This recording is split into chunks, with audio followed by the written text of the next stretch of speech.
troviamo con Marco Nicodemo, vicepresidente della casa di riposo Francescone di Portogruaro. Ci sono novità riguardo l'ampliamento di questa struttura? Sì, pare molto probabile che il vincitore del bando d'appalto fatto nei mesi precedenti abbia esito nei primi giorni, nella prima decade di febbraio.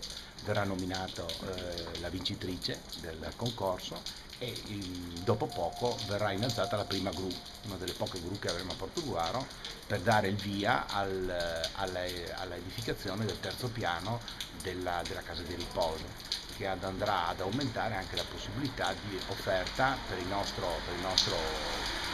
portoguarese e per il Veneto orientale una disponibilità maggiore di posti letto e anche per l'hospice che trova sede nell'opera Francescone.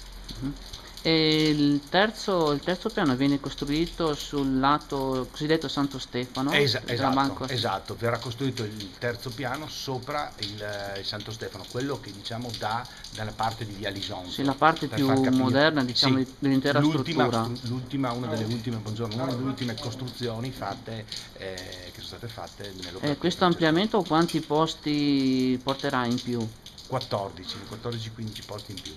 E invece aumenterà anche quelli dell'hospice? No, no, no, quelli rimarranno, abbiamo 10 posti, sono 10 posti che vengono assegnati dall'USL, quelli rimangono 10, però verranno appunto riorganizzati tutta la struttura e tutto il padiglione Santo Stefano per usufruire al meglio degli spazi che sono ancora rimasti. E quante ditte più o meno hanno presentato la domanda? Oltre la ventina.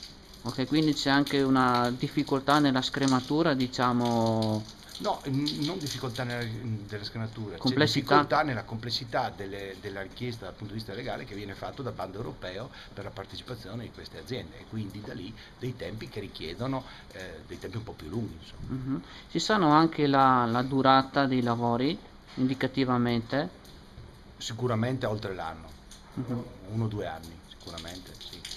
È un'opera lunga perché richiede un parecchio tempo per i lavori.